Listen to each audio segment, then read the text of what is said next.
Ja, sollen wir einmal starten? Sieht das gar nicht so da, oder das sieht irgendwie scheiße aus? Das sieht super aus. Gut.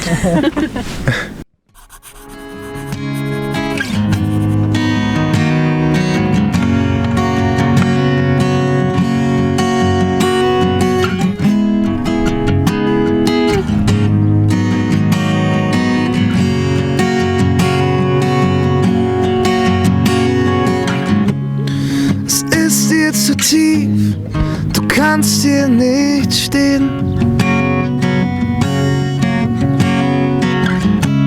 Deine Hände sind taub, du spürst nicht mehr viel. Hi Max, Hallo, schön, dass du dir heute Zeit für Streetsounds genommen hast. ich freue mich auch. Bei uns geht es um Straßenmusik. Was ist für dich Straßenmusik? Was bedeutet dir Straßenmusik? Straßenmusik ist im Endeffekt die vollkommene Freiheit, sich musikalisch den Leuten hinzugeben und ja, ist für mich auch immer eine Herausforderung gewesen, auch zu schauen, bleibt jetzt einer stehen, interessiert es keine Sau. Und mir hat es aber immer Spaß gemacht und ich habe mich dann immer gefreut, wenn dann 5 Leute da waren. Freiburg waren es immer dann gleich ein paar mehr, also war auf jeden Fall immer eine ganz tolle Erfahrung und auch eine gute Schule für mein weiteres musikalisches Leben. Das ist schon immer ein Abenteuer gewesen. Manchmal ging es voll in die Hose, manchmal war es auch ein riesen Ding. Und wann hast du angefangen mit Straßenmusik? Also wir sind, glaube ich, das allererste Mal 2006 mit meiner damaligen Band nach Freiburg gefahren, zu dritt. Eine Cajon dabei gehabt und noch 2 Gitarren. Und da waren, glaube ich, echt dann in den Hochphasen war da 100 Leute vor uns gestanden. Da habe ich gedacht, ja, das muss ich ab jetzt öfters machen. Habt ihr das dann auch gemacht, um Geld zu verdienen oder einfach nur aus Spaß? Oder? Nö, wir wollten eigentlich im Endeffekt nur die Fahrtkosten wieder reinbekommen. Haben wir dann auch geschafft und haben uns auch noch ein großes Menü beim Burger King noch erlauben können, zu dritt. Und hatten echt einen guten Tag da in Freiburg. Und ich denke, das ist ja schon eine ganz coole Aktion. Kannst dir irgendwelche Städte angucken, kommst 0 auf 0 raus, vielleicht verdienst du auch noch 30, 40 Euro. Und dann haben wir uns ein Jahr drauf entschieden, eine große Tour zu machen. Wir wollten dann irgendwie nach Frankfurt, Köln, Stuttgart. Und dann wurde es aber doch nur zur Baden-Württemberg-Tour. Dann waren wir einmal in Stuttgart, genau, Freiburg und Heidelberg. Wurden dann in Heidelberg in die Schweiz eingeladen, weil wir dann irgend so einen Pub gespielt haben für Essen. Also wir haben gar keine Gage gekriegt, sondern sind irgendwie nur von Club zu Club gezogen, haben gefragt, ey, können wir irgendwie eine halbe Stunde spielen und irgendwie was zu essen bekommen. Und dann haben wir da Schweizer kennengelernt, haben die uns wiederum in die Schweiz eingeladen. Dann haben wir genau in Basel haben wir dann noch Musik gemacht. Und so kommt es vom einen zum anderen. Das ist echt schön. Schon ganz international. Ja. Bist du dann auch nach Australien gegangen, nach dem Abi oder wie war das? Genau, also ich habe mich dann nach dem Abi entschieden gehabt, da ein halbes Jahr Work and Travel zu machen. War dann eher irgendwie Music and Travel. Das hat in Cairns angefangen. Aber was mir gleich aufgefallen ist, dass Australien halt eine viel größere Musikszene hat. Und gerade auch mit Straßenmusik verdienst du da nicht ansatzweise so viel wie in Deutschland. Okay. Das ist echt, weil da steht an jeder Ecke steht halt irgendwo einer. Und der singt halt auch noch 10 Klasse besser wie du. Das ist halt echt krass, das sind alle top musikalisch. Aber in Cairns lief das echt gut. Da bin ich dann immer um 12 oder so, wenn die Leute von der Disco kamen oder zur Disco gegangen sind und schon ein bisschen einen Sitzen hatten, habe ich mich da in meine Ecke gestellt und da echt gut Geld verdient. Und hast du dann $100 waren es als, ja, das war gut. Hat dann nicht oft geklappt. Das war nur in Cairns so dann, also umso weiter es nach Süden ging, umso weniger ist dann bei rumgesprungen. Ja. Und damit hast du dann deinen Aufenthalt nicht komplett finanziert? Nee, hab ich nicht ganz geschafft. Also ich habe im Endeffekt die Kohle verbraten, die ich mir die Jahre davor irgendwie zusammengesammelt habe. Aber es hat auf jeden Fall ein bisschen was dazu beigetragen, sodass ich da mein Hostel und so bezahlen konnte. Also würdest du sagen, in Deutschland und Europa klappt es besser weltweit? Würde ich definitiv sagen. Also man braucht auch die richtige Strategien. In Australien haben sie halt alle Amps dabei und Verstärker und so. Und ich bin halt immer ohne Verstärker da gestartet. Und dann bist du natürlich auch irgendwie zeitlich ein bisschen, wie heißt das nochmal das Wort? Zeitlich, egal. Wie? Hinterm Berg? Oder? Nee, nicht hinterm Berg. Das ist einfach so, also bei der Straßenmusik, du musst halt immer auf einem hohen Level singen und so und laut, weil sonst checkt's ja niemand. Wenn da noch ein paar Autos vorbeifahren, dann geht es ja komplett unter. Deswegen singe ich halt immer so High-Pitch-Nummern, wo es halt abgeht, wo man Power geben muss. Nach einer Dreiviertelstunde bist du halt einfach K.O. Und die Guten haben einen Verstärker dabei und können halt 3 Stunden irgendwie Musik machen und auch langsamere Songs und hier und das spielen und so viel Dynamik reinbringen. Aber so professionell war ich leider nicht unterwegs.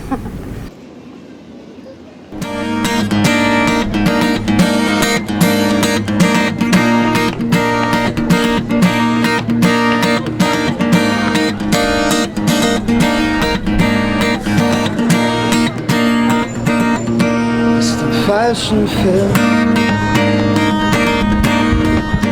die Hand mittendrin. Das so als Tipp für Straßenmusiker. Was würdest du generell Straßenmusikern als Tipp geben, wenn sie Erfolg haben wollen?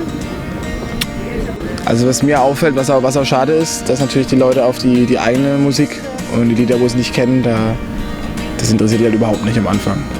Sie müssen ja erst 3-4 Mal hören, dann finden sie die eigenen Songs geil. Aber wenn ich mich jetzt hinstelle und spiele irgendwie nur meine eigenen Songs, bleibt da halt erstmal niemand stehen. Also die Strategie ist, 3-4 eigene Songs spielen oder so lange, bis ich halt irgendwie ein paar Leute da am Start habe. Okay, dann stehen 30 Leute davor und dann spiele ich mal einen ersten Song. Weil dann findest du ja schon gut und so, was man macht.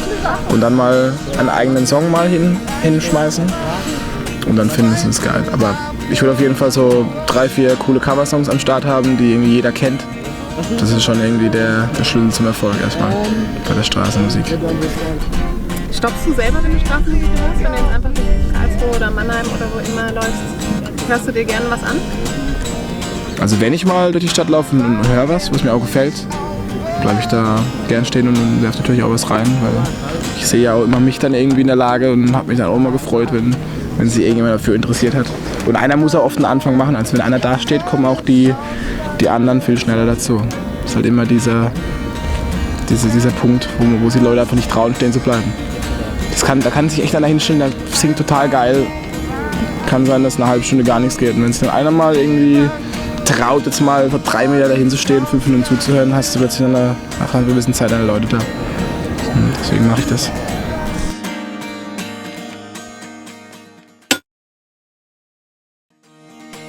Hallo Milena Müller. An eine Frage, wie ich mir mein Leben in 10 Jahren vorstelle. Also im Endeffekt will ich immer noch weiterhin von meiner Musik leben. Eine tolle Band haben, mit der ich meine Touren spiele und also das Ganze natürlich noch in einem bisschen größeren Ausmaß, wenn es funktioniert, wäre natürlich ganz schön.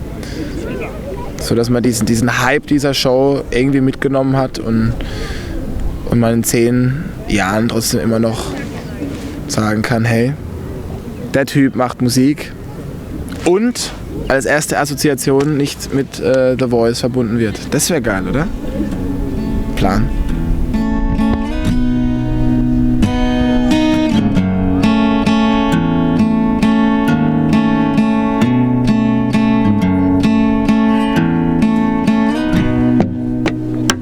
Wir zogen uns an, wir zogen uns aus. Und was wäre aus Max ohne Musik geworden? Max ohne Musik? Kann ich gar nicht sagen. Also irgendein verschüchterter Eigenbrötler. Also so war es davor. Ich war, glaube ich, bis 13, 14 war ich echt richtig schüchtern und habe Probleme gehabt, mit fremden Leuten groß ins Gespräch zu kommen und sonst irgendwas. Ich hatte immer große Berührungsängste. Und ja, durch die Musik war das irgendwie dann, kam das alles so, es lief gut. Ich war auch nie so der Überflieger in der Schule und da habe ich da irgendwie so meine positiven Erfahrungen gesammelt. Und da wirst du automatisch irgendwie offener und hast deine Erfolge. Und das war auf jeden Fall, also ohne die Musik wäre ich echt nicht der. Also wahrscheinlich würde ich irgendwo ein Studium machen gerade. Ich wüsste auch nicht was, irgendwie so ein Verzweiflungs-BWL-Ding. Aber ich glaube, dass es aus jedem irgendwann rauskommt. Also wenn einem das, wenn in einem die Musik drinsteckt irgendwie, also wäre ich auch mit 20 dann bestimmt noch Musiker geworden, wenn mich meine Mutter nicht mit 11 zum Gitarrenunterricht geschickt hätte. Und das kommt irgendwann raus. Also das war schon für dich klar, dass es Musik sein soll, komplett. Ja. Also ich habe mich schon irgendwie mit 6, 7 außergewöhnlich früh irgendwie schon dafür interessiert, wo andere dann noch ihre Happy Hippo Hits oder was da ich angehört haben. Ich da schon Pink Floyd und so fand ich schon geil. Gar nicht gewusst, was für eine Band Pink Floyd. Mama macht nochmal an im Radio und so. Und war da schon damals halt recht affin für das Ganze. Aber da hast du natürlich noch nicht irgendwie den Traum, da jetzt dann davon zu leben und so. Aber das kam auf jeden Fall dann mit den Jahren.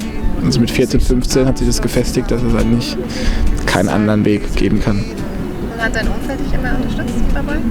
Also das war halt am Anfang schwer, weil du bekommst halt von allen Seiten irgendwie immer gesagt, Max, ein normales Studium muss her, mach eine Ausbildung. Von der Musik kannst du nicht leben, das geht ja gar nicht und so. Aber da muss man einfach dran glauben und dann funktioniert's. Darf dann nicht zu früh aufgeben und so, das ist ganz wichtig. Sondern sich selbst treu bleiben. Ich meine, man hat dann irgendwann mal ein Tief oder so, wo dann irgendwie nichts geht. Und da glaube ich, dass da viele irgendwie abspringen und halt, wie gesagt, irgendwie den Glauben verlieren. Da man muss dranbleiben, irgendwann klappt es auch. Das ist echt so. Liebeslieder, immer wieder, Liebeslieder. Immer wieder, Liebeslieder. Immer wieder, Liebeslieder.